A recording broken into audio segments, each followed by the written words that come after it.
Hello friends, नमस्कार। स्वागत है आपका उज्ज्वल क्लासेस यूट्यूब चैनल में। मैं प्रेमलता आप लोगों का स्वागत करती हूं। आज इस वीडियो में हम कक्षा तीसरी की ईवीएस बुक में दिए गए महत्वपूर्ण बिंदुओं का अध्ययन करेंगे। ईवीएस के 6 भाग वीडियो अपलोड हो चुके हैं। अगर आप लोग वो वीडियो नहीं देखे हैं तो उसे भी देखें, आप लोगों को हेल्प मिलेगी। तो चलिए शुरू करते हैं। पिछले वीडियो में हमने अध्याय 13 तक अध्ययन कर लिए थे। आज उससे हम आगे करेंगे। तो चलिए देखते हैं। इसका शीर्षक है कहाँ से आया किसने पकाया। रेणु का घर, रानी का परिवार। यहाँ पर आप देख सकते हैं कहाँ से आया किसने खाया। यहाँ पर दिया गया है दोनों परिवारों में कौन किस तरह के काम कर रहा है। ये क्या तुम्हारा परिवार इन दोनों में से किसी एक परिवार जैसा है? यदि हाँ तो किसके जैसा? तुम्हारा परिवार उस परिवार से कैसे मिलता है? तो खान पान में, इसी तरह की अन्य चीज़ें से तुम्हारे परिवार, तुम दोनों के परिवार में समानता है, ये यहाँ पर कहा गया है। तो यहाँ पर महत्वपूर्ण बिंदु दिया गया है।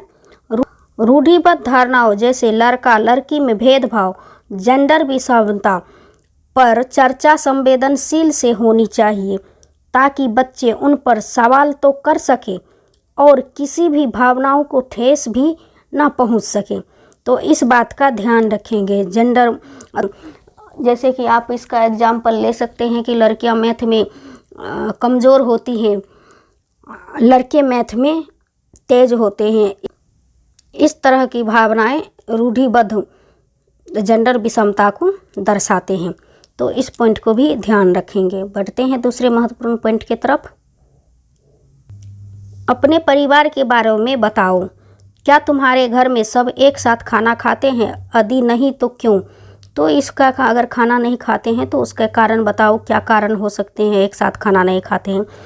सबसे आखिर में खाना कौन खाता है? तो तुम्हारे घर में सबसे आखिर में खाना कौन खाता है?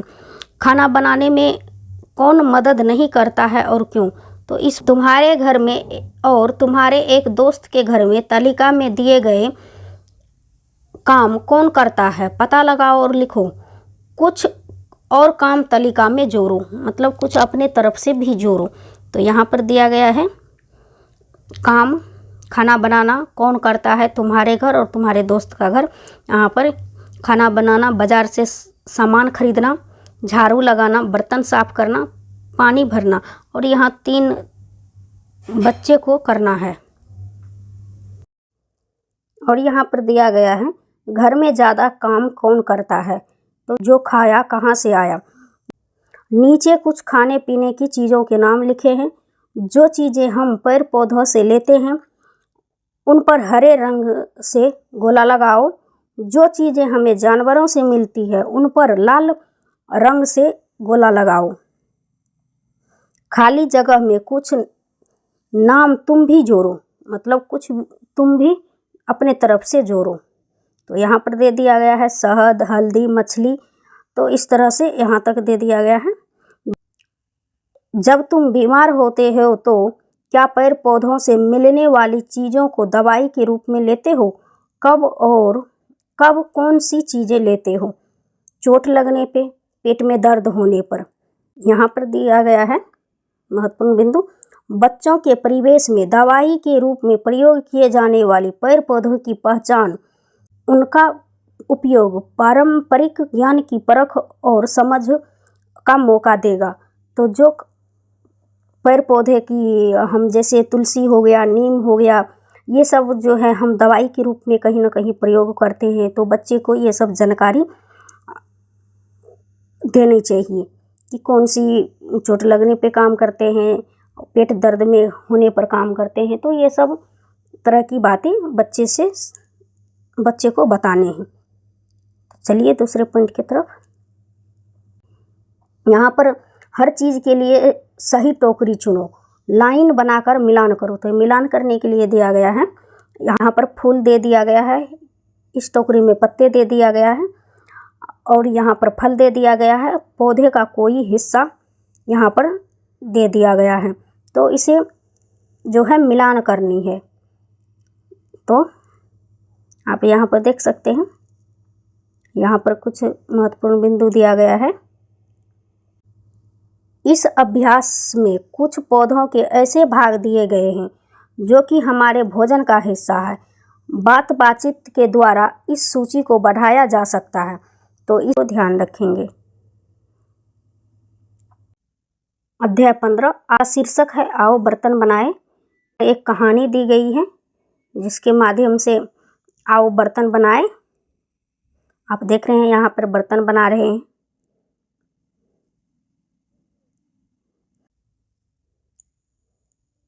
यहाँ पर कुछ महत्वपूर्ण बिंदु दिया गया है।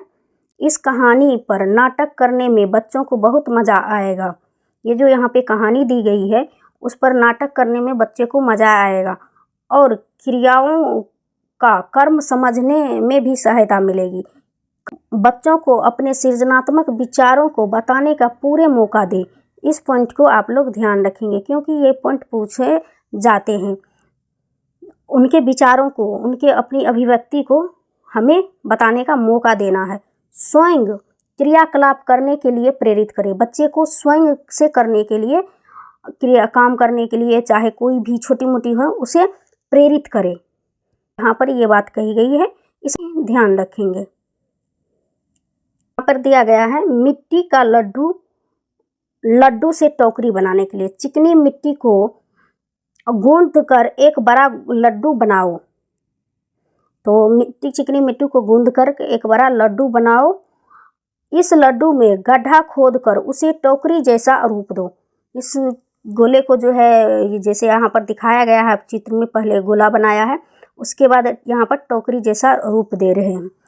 अपनी टोकरी को सुखाओ और सजाओ, उसमें अपने मन की चीज़ें रखो। तो यहाँ पर बच्चे को कुछ क्रियाकलाप दिया गया है और मिट्टी से बनाने का, गले से बनाने करके टोकरी बनाने को कहा गया है और उसमें अपने बच्चे मनपसंद के चीज़ रख सकते हैं जिससे वह बनाने के बाद उसको खुशी मिलती है।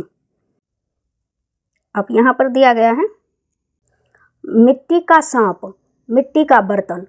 चिकनी मिट्टी को पानी से गूंथ लो, थोड़ी मिट्टी को पानी में घोल कर अलग रखो। यह घोल मिट्टी के दो टुकड़ों को आपस में जोड़ने के काम आएगा। घोल जो बनाए हैं वो जोड़ने का काम आएंगे। गूंथी हुई मिट्टी का कुछ भाग लेकर उसे मिट्टी की रोटी की तरह चपटा कर लो। यह बर्तन का तला बन गया, मतलब बर्तन का नीचे का भाग बन जाएगा। बाकी गूंथी हुई मिट्टी को सांप जैसा लंबा बना लो, जैसे चित्र में दिखाया गया है, आप देख सकते हैं। चित्र देखो, मिट्टी से बने सांप को तले पर चिपका कर बर्तन बनाओ। तो इस प्रकार का बर्तन बनाएंगे। यहाँ पर भी एक क्रियाकलाप दिया गया है, मिट्टी की रोटी, मिट्टी का बर्तन। चित्र देखकर इस तरह से बर्तन बनाओ। अगर इन बर्तनों में पानी डालकर रात भर रखेगा तो क्या होगा? हम अपने घर या स्कूल में मटके में पानी रखते हैं, वह मटका पानी से गल क्यों नहीं जाता? तो अब मटका क्यों नहीं गल जाता, उस पर प्रश्न किए हैं। अब बच्चे दिमाग लगाएंगे, बोलेंगे क्या क्यों नहीं गल जाते हैं, वो इस पर अपना अभिव्यक्ति देंगे। क्या तुमने कभी ईंट या बर्तनों को भट्टी में पकाते देखा है? अगर हम सबके पास केवल मिट्टी के बर्तन होते और सारे टूट या गल जाते तब हम क्या करते? तो इस तरह का प्रश्न पूछा गया है यहाँ पर बच्चों से, आप देख सकते हैं। यहाँ पर दिया गया है मिट्टी से बर्तन बनाते हुए कपड़े तो गंदे होंगे पर बच्चों को करके सीखने का आनंद भी मिलेगा। तो करके सीखने से, स्वयं करने से बच्चे बहुत आनंदित होते हैं। तो इस पॉइंट को भी ध्यान रखेंगे। अब यहाँ पर देख सकते हैं, बहुत साल पहले जब बर्तन नहीं थे तब लोग क्या करते थे? बच्चे से पूछा गया है। लोगों ने बर्तन क्यों बनाए होंगे? मान लो एक दिन दुनिया से सारे बर्तन गायब हो जाए तो तुम्हारे घर में क्या होगा? तो मतलब बर्तन नहीं होने से हमें क्या क्या परेशानी होगी, ये यहाँ पर पूछा गया है। गायब हो जाएगा तो क्या होगा? क्या तुम जानते हो, बहुत बहुत बहुत साल पहले एक समय ऐसा था जब लोगों के पास बर्तन नहीं थे पर लोगों को खाने पीने की चीज़ों को पकाने और सामान रखने के लिए बर्तन की ज़रूरत पड़ने लगी। बहुत कोशिश करने के और दिमाग लगाने के बाद लोग बर्तन बनाना सीख गए। शुरू में बनाए गए बर्तन पत्थर और मिट्टी के थे। पत्थर के बर्तन हाथों से खोद कर या खुरेद कर और मिट्टी के बर्तन गूंथ कर हाथों से बनाए गए थे। लोगों ने यह भी खोज लिया कि मिट्टी के बर्तनों को मजबूत बनाने के लिए उन्हें आग में पकाना चाहिए। तो इस पॉइंट को लोगों ने कैसे बर्तन के प्रति अग्रसर हुआ, कैसे बनाना शुरू किया, फिर मिट्टी को पकाने का आइडिया कैसे आया, ये सब यहाँ पर बताए गए हैं। तो इस पॉइंट को भी ध्यान रखेंगे। अध्याय 16 खेल खेल में। यहाँ पर खेल के बारे में दिया गया है। यहाँ पर दिया गया है पाठ में कुछ स्थानीय खेल जैसे अष्टापू, पिट्ठू, अष्टा चंगापे आदि तथा उन्हें खेलने में इस्तेमाल की गई चीजें जैसे छिप्पी के नाम आए हैं। बच्चों से इनके स्थानीय नाम पर बातचीत कराई जा सकती है। तालिका भरने में बच्चों को मदद की आवश्यकता हो सकती है। बच्चों को एक दूसरे की मदद करने का मौका दें। एक दूसरे से सहजता से बहुत कुछ सीख सकते हैं। ये तो महत्वपूर्ण पॉइंट है, यहाँ से पेडागोगी में क्वेश्चन आते हैं। यहाँ बच्चों को मदद की आवश्यकता हो सकती है। बच्चों को एक दूसरे की मदद करने का मौका दें। तो बच्चों को एक दूसरे का मदद करने के मौका दें। एक दूसरे से बच्चे सहजता से बहुत कुछ सीख सकते हैं। संयुक्त परिवार में बच्चे और एकल परिवार के जो बच्चे होते हैं उसमें काफ़ी अंतर होती है। तो संयुक्त परिवार में बच्चे का जो भाषा विकास होते हैं वो तीव्र गति से होते हैं, क्योंकि वहाँ पर दादा दादी, चाचा चाची, ये सब छोटे भाई बहन रहते हैं। तो इससे उनकी भाषा जो है सुदृढ़ होती है और उनमें वो बहुत कुछ सीख सकते हैं। यहाँ पर दिया गया है स्थानीय मशहूर खिलाड़ियों पर जानकारियाँ एकत्रित करवाए जो बच्चों को खेलों के बारे में ज्ञान और खिलाड़ी के प्रति सम्मान बढ़ेगा। तो अब यहाँ पर उनके प्रति जो सम्मान है उनसे बच्चे प्रेरित होंगे। तो इस पॉइंट को भी ध्यान रखेंगे। यहाँ पर पहेली दिया गया है। पहेली को चित्र से जोड़ो और खेल का नाम बताओ। तो इसको चित्र दिया गया है एक तरफ और उसे इसका नाम बताना है। यहाँ पर कुछ महत्वपूर्ण बिंदु दिया गया है। बच्चों ने कई खेल खेले होंगे, कई देखे भी होंगे, कुछ के बारे में सुना होगा, पढ़ा होगा या फिल्मों में, नाटकों में देखा होगा। इन सभी को चर्चा में शामिल किया जा सकता है। तो इन सब चीज़ को बच्चे के चर्चा में शामिल किया जा सकता है। तो इस बात का ध्यान रखेंगे। अध्याय 17 चिट्ठी आई है। अब बच्चे को यहाँ पर चिट्ठी के बारे में बताया गया है। तो इस प्रकार की यहाँ पर कहानी दी गई है, आप देख सकते हैं।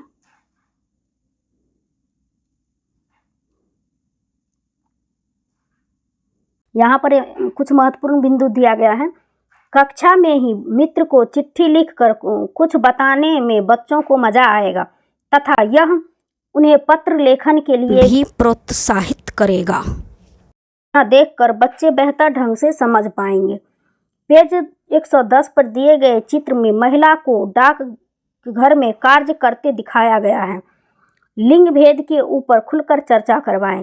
आप यहाँ पर देख सकते हैं, लिंग भेद के ऊपर खुलकर चर्चा करवाएं। तो रियल में चिट्ठी दिखाना है बच्चे को और कुछ लिखने के लिए कहना है, वो बेहतर होगा। और लिंग भेद पर चर्चा करवाएं, खुलकर चर्चा करवाएं।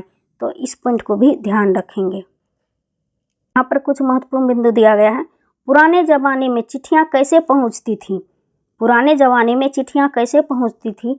बच्चों को बुजुर्गों से पता करने को कहें। यहाँ पर आप देख सकते हैं, बड़ों से पता करने के लिए कहा गया है। पोस्ट कार्ड पर पता लिखने में बच्चों को मदद की ज़रूरत पड़ सकती है।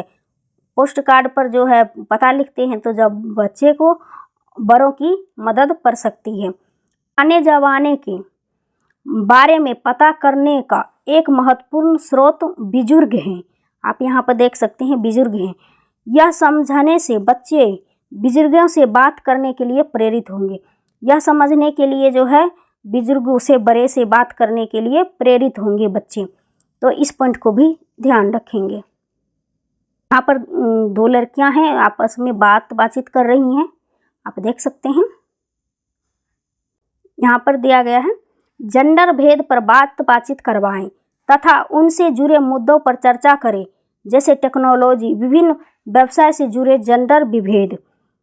तो इस पॉइंट को भी ध्यान रखेंगे। जेंडर भेद से एक प्रश्न हर सीटेट में पूछा जाता है, चाहे पेपर 1 हो चाहे पेपर 2 हो। इंग्लिश 1 नंबर का प्रश्न CDP में। बच्चों को अपने रचनात्मक विचारों को प्रस्तुत, चित्रित व व्यक्त करने दें। स्थानीय परिवेश को देखते हुए बच्चों से संचार के अन्य माध्यम जैसे मोबाइल फोन, ईमेल, फैक्स आदि पर भी बात की जा सकती है। बच्चों को बड़े से संचार सेवा में आए बदलाव को जानने के लिए प्रेरित करें। यहाँ पर वेब लिंक दे दिया गया है, इसका प्रयोग कर सकते हैं। तो बच्चों को बड़ों से संचार के सेवा में जो बदलाव आए हैं, जो उसके बारे में जानने के लिए बच्चों को प्रेरित कर सकते हैं। तो इस पॉइंट को भी ध्यान रखेंगे। आज के वीडियो में बस इतना ही। मिलती हूँ अगले वीडियो में नए चैप्टर के साथ। Thank you so much.